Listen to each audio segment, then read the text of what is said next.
You do too. Because I look around and see these people. I just want you to answer this question. I just want you to look at me and tell me which would be really funny. Seeing him being brought to stage by Ronald Reagan. I like to look up to wherever he is right now.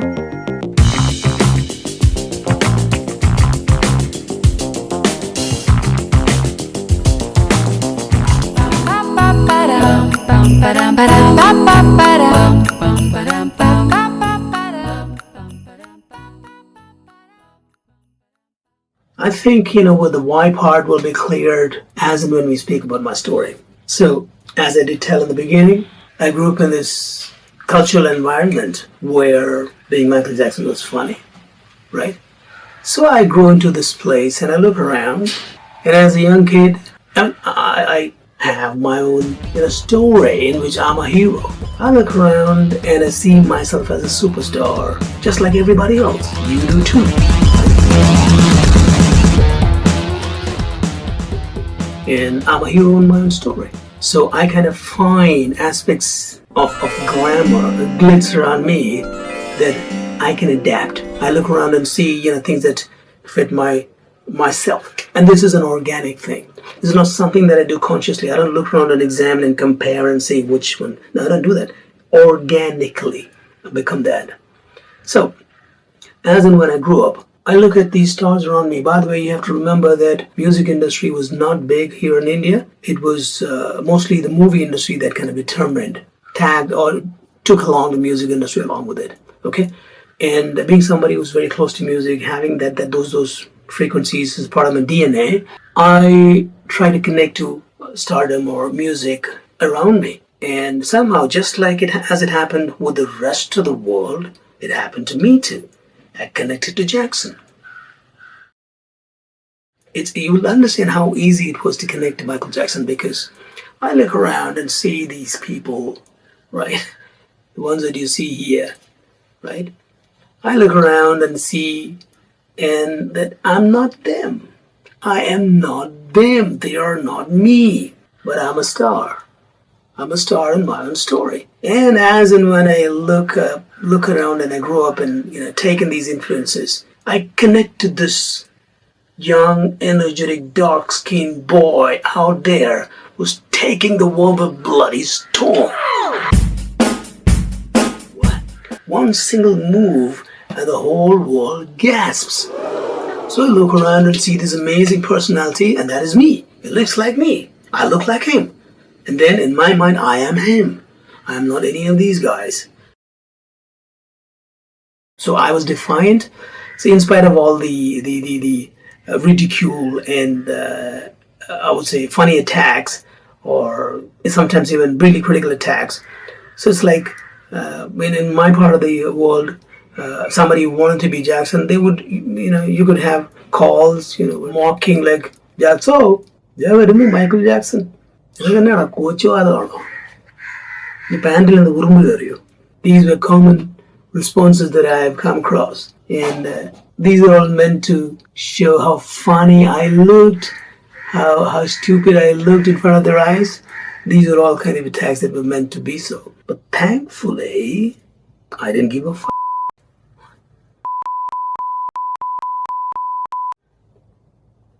And I continued being a fan. And I'm so happy that I'm so happy that I was not part of the crowd that went along. So I just want you to answer this question. I just want you to look at me and tell me which would be really funny. A kid like me trying to look like this, or a kid like me feeling that he's more like this. Which do you think is more funny? So I deserve to be Michael Jackson. I don't want to be any of these guys. I deserve to be Michael Jackson. That's the way that I looked at it, right? So as I said, I learned his songs, his moves, learned to sing like that. A lot of my friends, but thankfully I had a good company of friends at different parts of my life who were also into music and into Michael Jackson's kind of influence. And they really kind of supported me.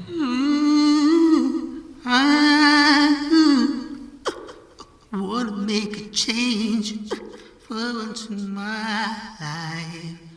It's gonna feel real good. Gotta make a difference. Gotta make it right.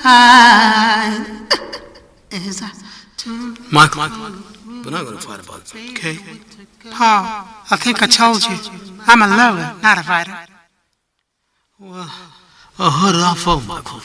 She told me that I'm her forever lover, don't you remember? Well, after loving me, she said she can love another. I remember in my initial years of college, when we bandied up as a gang, I named it Bad Gang, right? And I made handmade posters with the Bad logo. With it, I put it around the college. And Bad, we also had a theme song for it. That's something that I wrote. Stupid lyrics, if I look at it right now.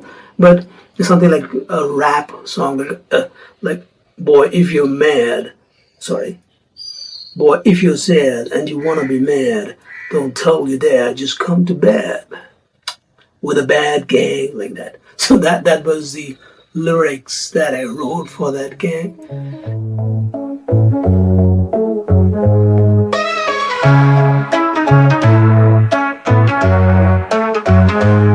Boy, if you're sad and you wanna be mad, don't tell your dad, just come for bad. We're the bad gang. We're the bad gang.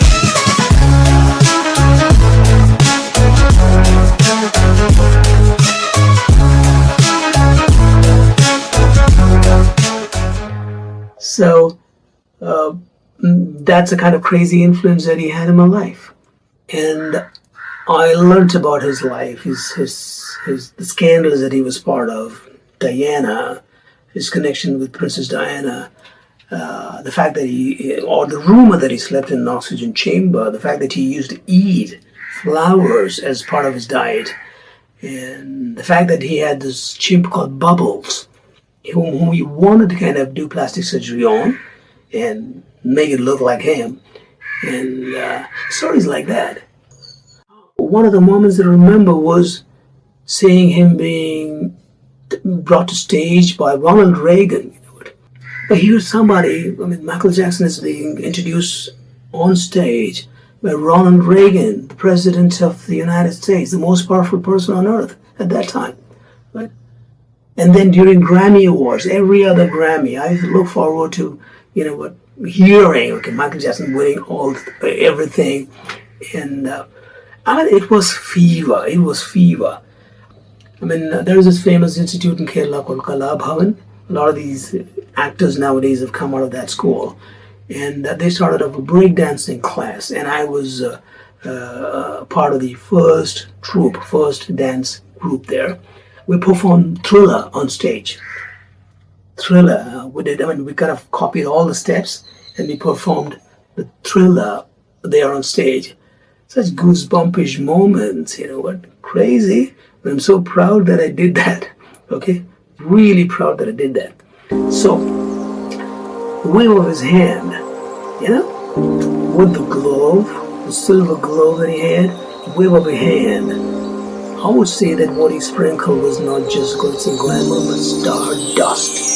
Right, it is stardust. The kind of stardust, the kind of magical stardust that has the power to kind of spread across the whole globe, the whole universe, and inspire, spark a kid, a thin, dark, skinny-looking kid now in the other part of the world, right? To think about himself as a star and aspire to rule the world, that's the kind of stardust that he threw with his glowing hands. That was Michael Jackson to me. I'm so proud that I was a fan, and I still am a fan.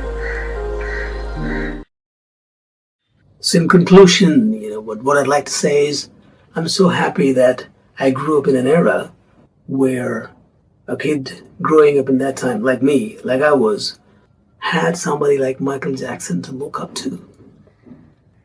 And there's this energetic force out there that helped me, think of being a superstar for the whole world.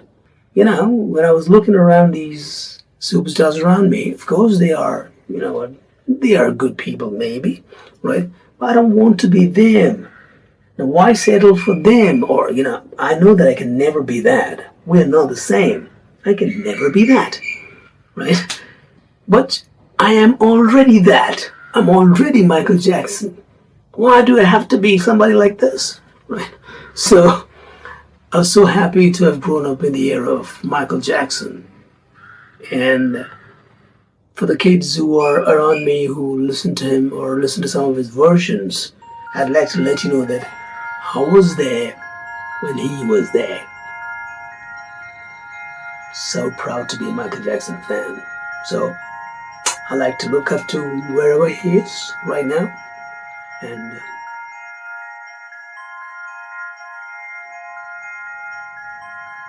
let you know that, you know what, Michael, thanks for being out there.